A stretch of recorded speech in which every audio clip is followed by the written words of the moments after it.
How are you feeling about that result, mate? Did the performance reflect the result, or were you unlucky not to get all 3 points? The performance definitely, like the scoreline was the scoreline. We were lucky to not even lose that game. To be honest with you, we did not perform well. Um, we barely made any chances. We had loads of possession. Brentford had like two clear cut chances to bury us. Ivan Toney could have had like a brace, maybe even a hat trick. To be honest with you, as an Arsenal fan, I'm a little bit concerned because now we're going to the wait City. I can't remember. Are they coming to the Emirates or are they going to the They're Etihad? coming to you. Coming to you. All right. Now, see, I would have felt more confident going to the Etihad because if you look at our home record at the moment, it's not looking good, and we tend to concede at home as well.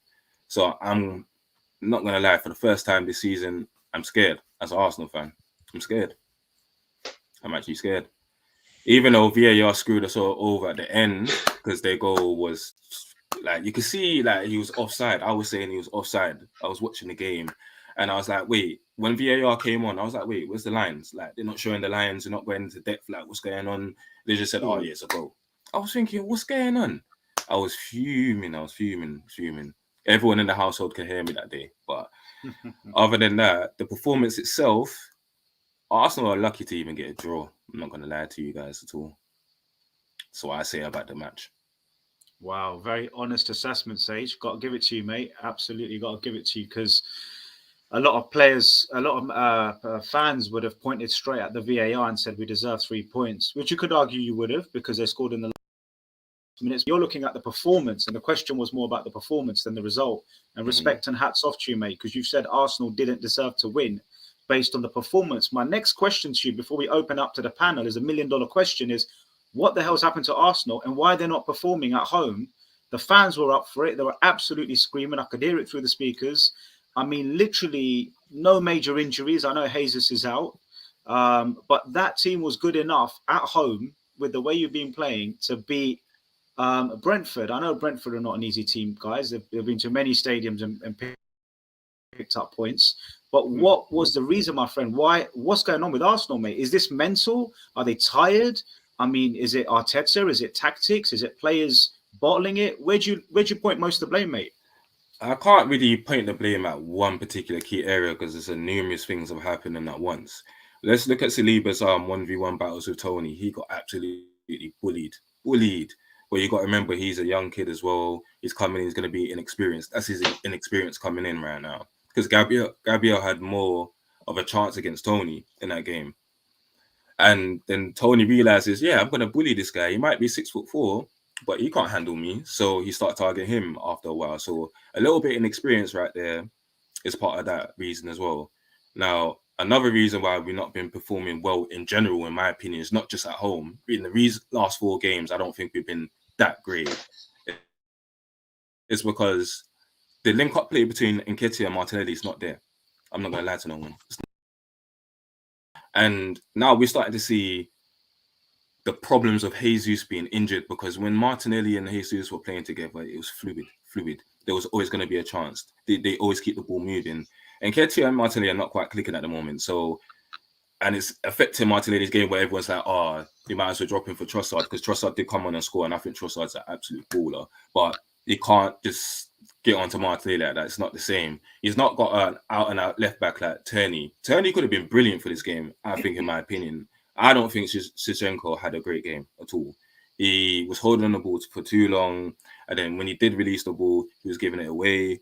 Overall, he does hold the ball well. Don't get me wrong. He does hold the ball well. But you're holding it on for too long that you're killing the passes of play. Xhaka, on the other hand, great pass with the ball. Great work. He works hard. He works like a horse. But when it comes to dribbling and pushing and powering the ball forward, you can't do that. You can't do that, man. You can't do that. He's not like Martin or Odegaard. That's not a powerful player, but he will dribble past a couple men and play the ball through. Bukayo Saka, he's just a baller. He does what he can do, and there's only so much he can do. You can't rely on a 21-year-old. Come on, I'm going to be real with you. This is when we need the older players to step up as well. Partey, he played well, but overall he got bullied in the middle. I see the 8 there. Yes, as I said, he played well, but he got bullied at the same time. Brentford are a very physical team these days. So it's a part of inexperience and yes, fatigue as well, because most of these players don't really get rested. Can anyone name me a player apart from Ben White, maybe Martin Odegaard now and then, who really gets rested? But Really and Martinelli's truly. been getting rested at any stage with Trossard coming on recently. He's had half games, hasn't he? That's yeah, but Martinelli can run all game. He doesn't really need to get rested. We've seen him run out 100% all game. He doesn't really need to get rested like that. Like overall, I think like Xhaka needs a backup. I think we really need a backup for Xhaka, and Jorginho could have been nice for that game. I'm not gonna lie. I'm not really a big fan of that signing, as I said before, but he could have been needed in that game. There's certain things that Arteta could have done. He could have done a couple more subs to change the game, and he was just scared. Like I felt like William Saliba needed more help, and Ben White was not helping him. So you could have swapped Ben White for Tomiyasu. There's so many different issues that's going on just in that game in particular that's been happening for a while now, and I'm just pointing it out. And I want the panel's opinion on this. Actually, I want G's opinion as well. Like mainly because Off you go. Yeah, so first and foremost, props to you for standing up and not just letting VAR take the blame for that game. I thought VAR played massive part, but also Ivan Toney, I've said it before, I'll say it again, he's one of the best strikers in the Premier League outside of the top four. No question, no doubt, right? So I'm surprised that Chelsea haven't gone in and got him yet. But again, with Tierney, you could have played him. I think you'd have played Zinchenko in the midfield. You could have probably rested Xhaka, because if you wanted that quick transition in play, you had it there. I just genuinely think that Ben White is never a left. He's not there to play right back.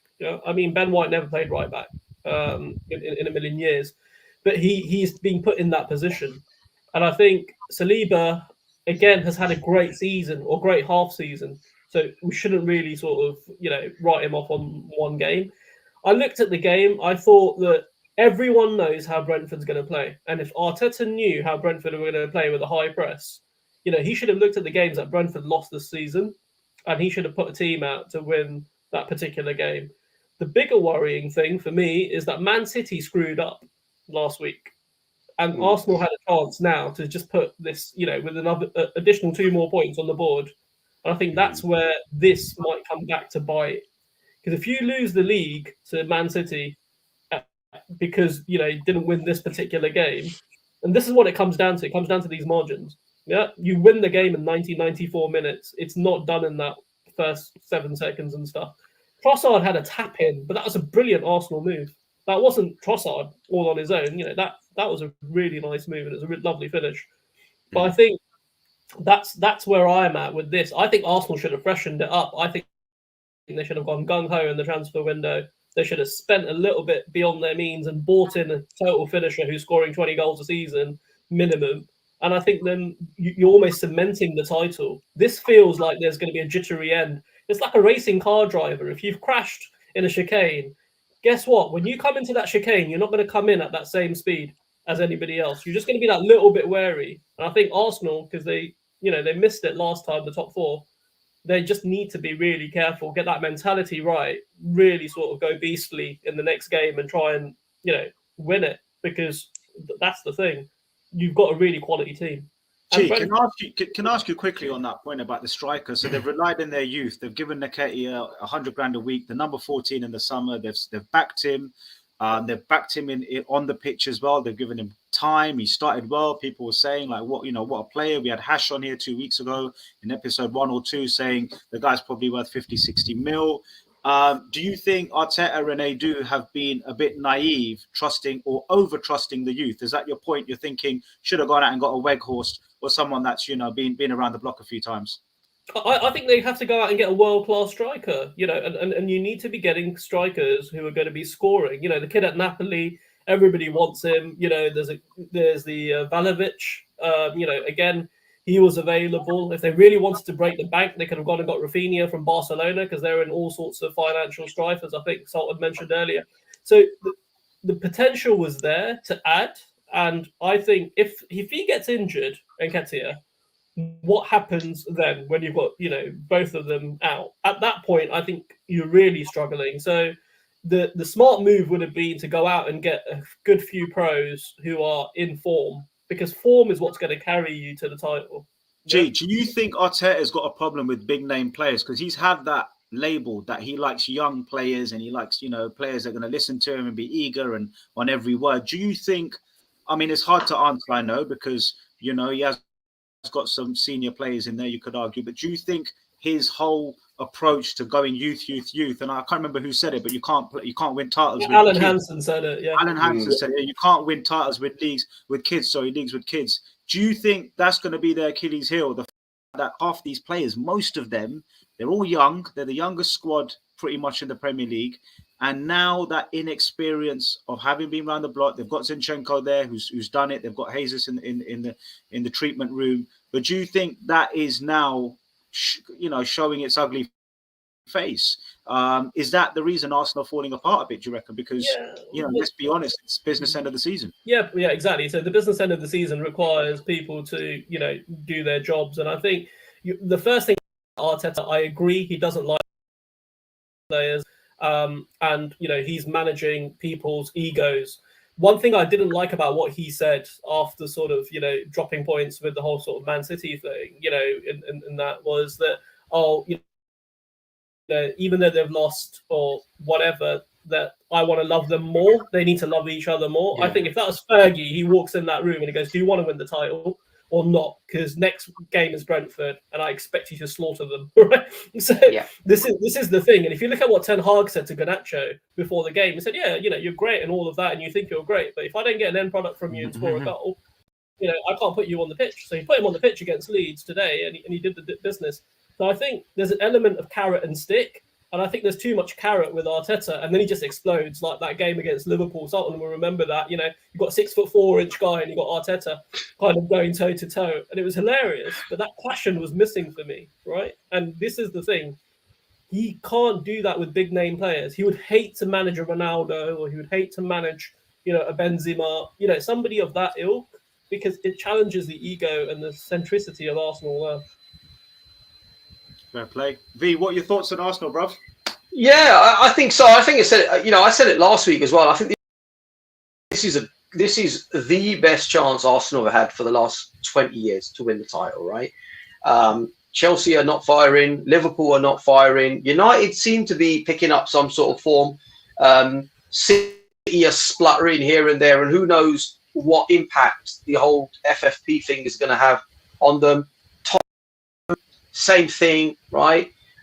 So this is a great chance for Arsenal to go and win it, and I think G's absolutely right. They should have gone out and spent a little bit beyond their means to win that title, because if they don't win it from this position and City do go and win it, then all the other teams we've spoken about, they're all going to come back stronger, right? I think we said at the top of the show that Chelsea seem to be clicking. They seem to sort of be thereabouts. They're going to come back. Liverpool are going to come back. Of course, they're going to come back. They can't be any worse than they are this season.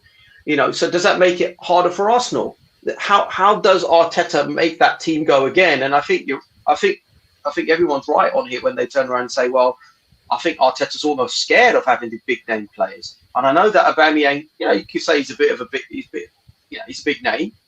And I know he's got a bit of a problem, but that kind of shows a little bit that maybe he can't handle it. His solution was get him out of the club at the end of the day. So, I think I don't know. I think if Arsenal don't win it this season, which I still think they can. I mean, they're 3 points ahead with a game in hand. But to that point, I think Sage just said it as well. 6 points up for grabs, and they've walked away with one.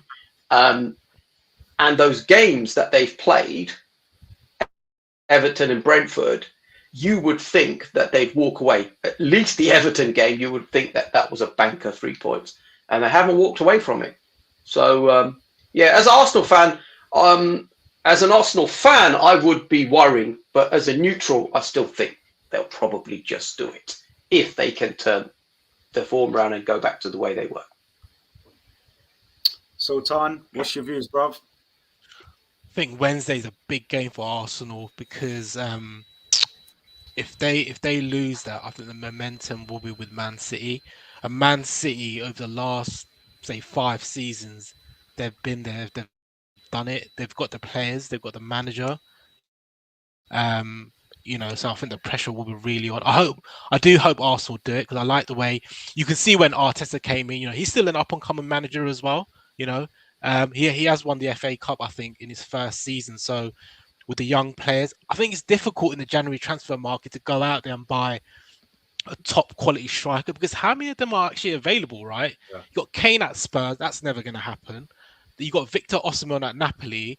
Their chairman is notoriously difficult to negotiate with, like Daniel Levy, right? So it's hard to find the strikers, and them strikers are quoted at 100 million plus. There's a dearth of them. There's not many around. So I think their star signing for January was going to be Mudryk, but obviously Chelsea turned up with the money. They doubled it and they got it. They got young players, they are going to have highs and lows. Brentford, they're a good team, especially against the big clubs. Beat Liverpool, Man City. I think they got points off Man United, didn't they? 4-0 earlier this season.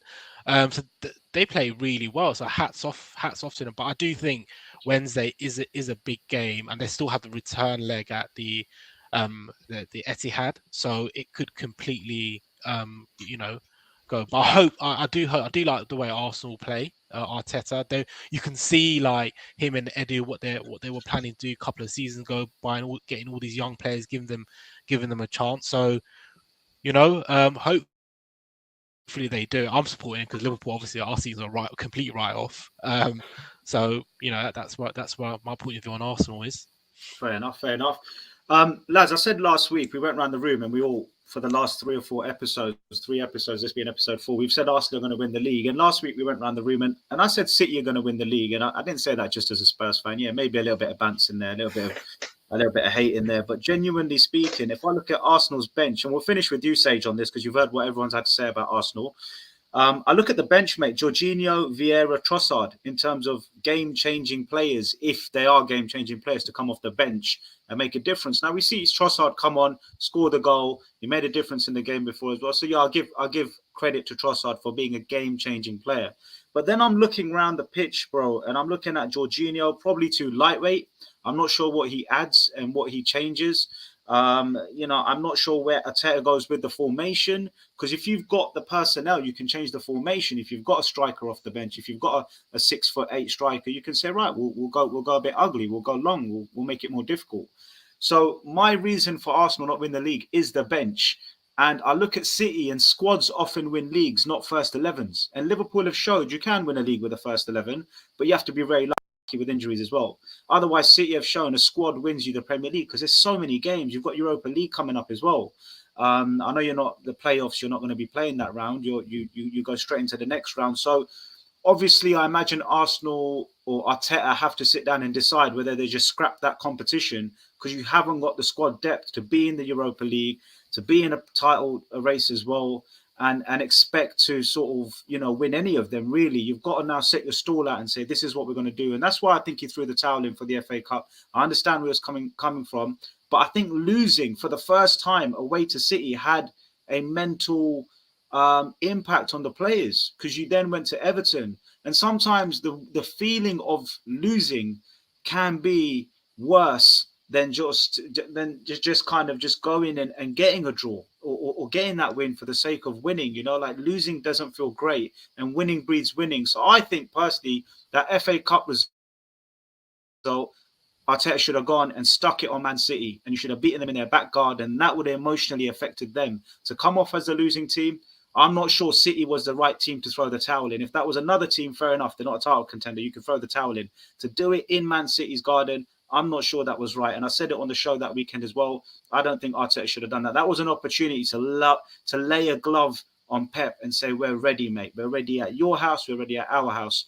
Now, having listened to everyone's comments and that, Sage, are Arsenal going to win the Premier League this year? What do you think, mate? Having seen this weekend, the last weekend, you've had a loss, you've had a draw, you've had the loss before that to Man City. You've got Man City on Wednesday. Is this the penultimate game? If you lose this, is that title race done? Or do you think you're still in it?